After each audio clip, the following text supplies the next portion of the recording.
As many of you that have watched my channel for a while already know, I play a good variety of video games, mostly ones that aren't talked about as much. It gives these games the kind of mystery feeling, like a how do you know if it's bad if you haven't tried it kind of feeling to it. But I honestly didn't expect what I was going to get myself into when playing this game, and the best way I could describe my experience was kind of like a nostalgia trapping, which is taking something familiar and nostalgic and using it to make either a movie, a game, or a TV show better than what it is. And that's basically what this game is. Roman Rumble in Las Vegum is a video game based off of the Asterix comic book series. What's that? You have no idea who Asterix is? Well, let me tell you. Asterix, or The Adventures of Asterix, is a comic book series that was created by Rene Goscinny, I think I said that name right, and Albert Uderzo. Udi. The series is about the title character and his overweight but strong friend Obelix as they go on adventures and fight against the Roman Empire during the era of Julius Caesar. And to protect their little small Gaulish village, the local wizard of that village makes a magic potion that grants superhuman strength to those who drink it. So the best way to describe this character is that this is like the French version of Mickey Mouse and Popeye if both of them had a baby, and there you go. Apparently this character is much like a French Mickey Mouse because he's appeared in basically everything, from comics to movies to video games. And wait, he's got his own theme park? Like an actual theme park? Holy shit, he actually does. Well damn, at least I know where I'm going on my first ever visit to Paris. So yeah, Asterix has appeared in a lot of the media and is probably one of the most popular cartoon characters in France to this day. But we're not here to talk about his fame or his success. We're here to talk about his game. So originally the game was released as Asterix and Obelix XXL2 Mission Las Vegum in Europe on the PlayStation 2. And that was a sequel to the first game that was Asterix and Obelix XXL, or in America it's called Asterix and Obelix Kick Buttocks. Okay, whose 5-year-old child made up that freaking title? So essentially, the version I'm playing right now is a remaster available for the PlayStation 4, Xbox One, and Nintendo Switch. And while I was playing the game, it was announced that a third game is in development, so yay. So the game starts off with Getafix pretty much calling a meeting with all the other wizards to speak of Caesar's plan to take over the Gaul village. And then right after he reveals this plan, it is then revealed that he has sworn his loyalty over to Caesar. Traitor! So after witnessing this, a Roman spy by the name of Sam Scheifer, I mean, does he look familiar to anyone? I don't know. I mean, he kind of looks kind of familiar. Anyway, this person that looks like another character that which I can't put my finger on pretty much goes to Asterix and tells him about the whole thing, and wanting to get to the bottom of this, Asterix and Obelix then sets off to the new theme park, which is known as Las Vegum, which is pretty much a spin on Las Vegas, to investigate and beat down every single Roman that gets in their way. So let's go ahead and get this out of the way. The cutscenes look absolutely terrible, and they don't get much better than that. I winded up making a comment during my gameplay when I didn't know that this game was based off of a PlayStation 2 game, saying that these cutscenes look like PS2 graphics, and lo and behold,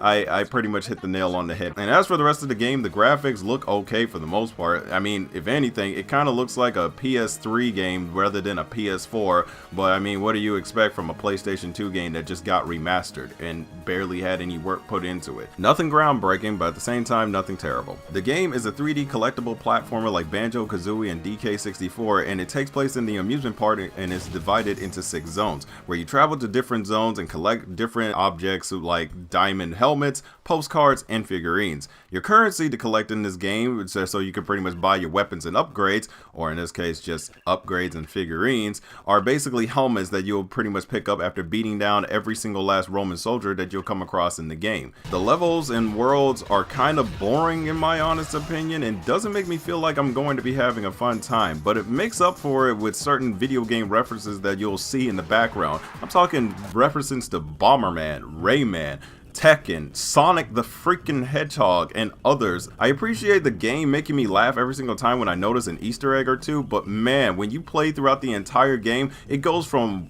2 to 3 Easter eggs to like every single Easter egg you'll find within the damn game. If you've ever seen one reference, you'll see about 20 of them. They're just shoving it down your throat at this point. Like, we get it. You're a video game. You're referencing games that we are supposed to be familiar with. Stop shoving it down my cake hole. Thank you very much. So in the game, you take control of Asterix and Obelix, each character having their own special skills and abilities. Asterix is smaller and can fit through areas that Obelix can't really fit through, and Obelix can use his strength and his size to solve different puzzles along the journey. There are some moments where the levels feel like they just go on forever because of these puzzles, and unless you're paying attention and whatnot, when you pretty much see a door open in a cutscene, you'll probably wind up lost running around the map trying to figure out where's the next area that you need to go to. And the puzzles don't even make anything better. The puzzles are kind of monotonous, and they're pretty much the same thing that you've dealt with over and over again. But at the same time, they just do a lot of padding to where they pretty much put more work and effort into a level that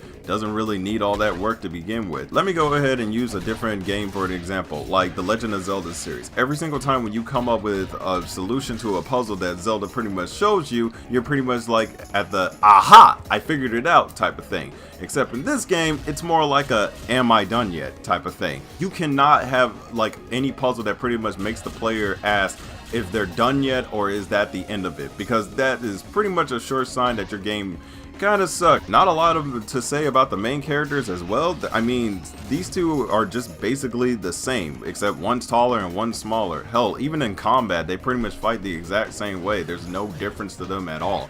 Oh, and speaking of combat, I hope you start enjoying the monotonous button mashing that you're going to be putting yourself through, because that's all you're going to be doing for the next couple hours. Dear Christ almighty. Seriously, the whole time I was playing this game, I was literally more annoyed with the fact that I was sitting there pretty much fighting like 50,000 to 200,000 Roman soldiers in one damn playthrough. Like, literally, I thought it was never going to end. And you think that the combat would pretty much be the most enjoyable thing about the game. I mean, come on, you can punch them, pound them, pretty much throw them, whip them, pretty much like you're whipping a whip, or pretty much like doing a ground pound move like it's WWE. Like, there's gotta be like a Roman cloning machine somewhere in the building, because I'm serious, every single time when you beat up one group of Romans, there's more that just comes out. They're even in areas that you can't even explore to find collectibles or just take a breath without getting jumped by another group of Romans. I mean, it just keeps pissing me off the more I keep playing the game. Like, geez guys, let me goddamn breathe for once. And it gets worse when you have to do the time trials, and it's the most painful part of the entire game. The time trials are basically where you pretty much earn more helmets, but at the same time you have to pretty much get a gold rating if you want to complete the game 100%. So the only way that you can get a gold rating out of this one?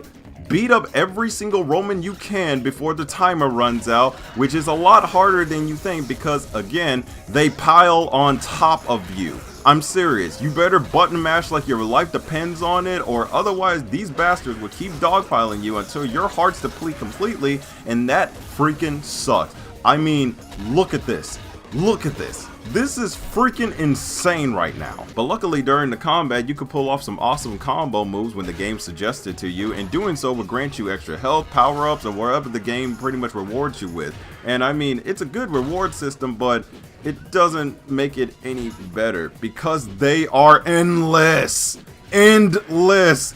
Good luck trying to get some space when you're trying to figure everything out, because oh my god, is this a pain in the ass. I mostly use Obelix because of the fact that he's the strongest of the two, and every single time when I grab an enemy and do a ground pound move, I pretty much do a lot more damage and kill a lot more enemies that way. And I would say that the boss battles pretty much make the game a lot better. Spoiler alert, no they don't. The boss battles aren't really all that difficult and are just as repetitive as everything else in this game. You're just running around the stage waiting till the boss knocks himself out, or until like you make him hit a button that pretty much winds up making him knock himself out, and then you tag team between Asterix and Obelix in order to pretty much do some damage. Rinse and repeat, and then the boss pretty much dies within 3 hits. With each boss defeated, you'll end up saving one of the wizards that winded up captured earlier in the game. Rinse, repeat, And that's about it. I'm dead serious that there is no challenge to these boss fights. One other boss is Larry Croft. Why though? And I have to say that's the most different part of any boss battle experience. The reason why is because of the fact that it's not like the other bosses. It's basically you just beating up on more Romans all over again. The only difference is that you have to pretty much beat them all up while you're trying to beat up Larry Croft. What better way to make a boss battle more painful than to keep doing the same monotonous button mashing that you've been doing for the last couple hours? Yay! And oh, and also if you want to talk about painful, let's talk about the music. Oh god, the flipping music. Good Sweet Mary Joseph and Peanut Butter is the music, the most painful thing I had to sit through. I will sit here and pretty much tell you straight up, you can say any soundtrack out of any game possible that is the worst, but let me tell you, if you pretty much play this game of this year, of 2020, you will agree with me that this is probably the worst freaking music that you will ever hear out of any other game released.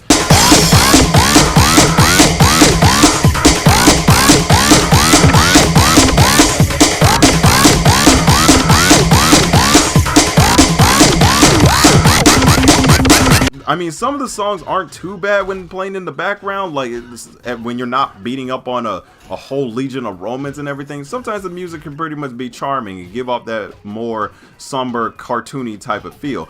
But Jesus Christ help you if you pretty much go up against an army of Romans, because the music just picks up and it doesn't sound right with this game. Like, I don't even know what the music department was like. I think it was a blatant mess, and there was just one dude who was pretty much there with stock music, and he was just clicking whatever music that was going along with the scene, and that I don't even know at this point. The music was such a pain to listen to that I was this close to pretty much turning down the music and playing the game just without music. So my advice, if you really want to get through this game and not have to listen to the painful music in the background, whip out your headphones, play your favorite song, read the subtitles, you're good. I mean, the only thing that is pretty much worth listening to is the voice acting in the cutscenes, and even though that the cutscenes look like complete dog crap, I mean, the voice acting is still pretty awesome. Only remains for you to free poor old Getafix. He must be growing mold in some part of Caesar's palace. Yes, What? You still here? Go on now, hurry, hurry, 1, 2, 3, 1, 2, 3, 1, 2, 3.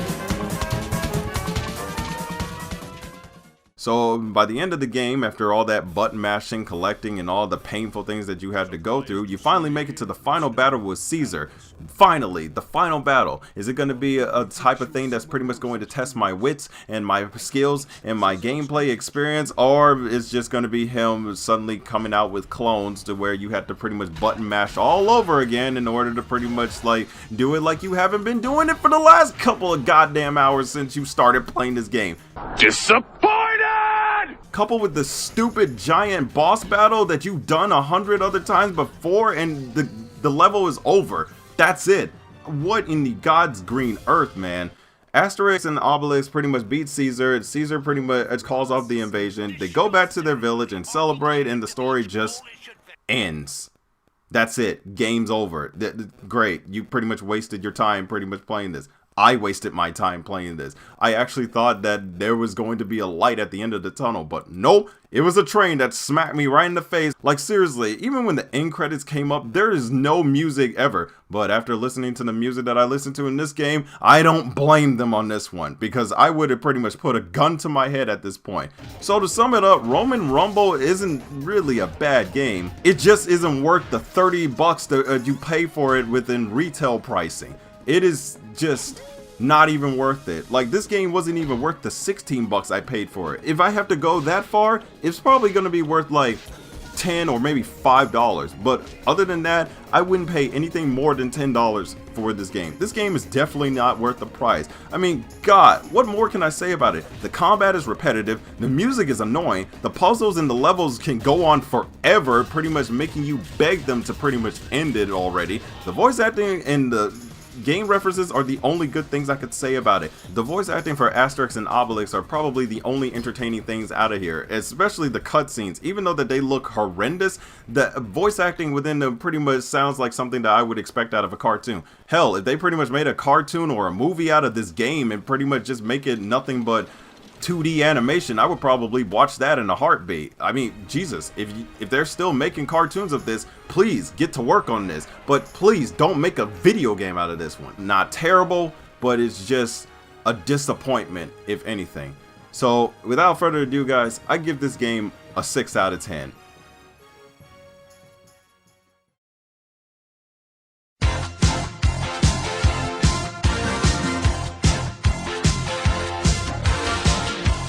Although the game has some promises, it still lacked a bit of the charm.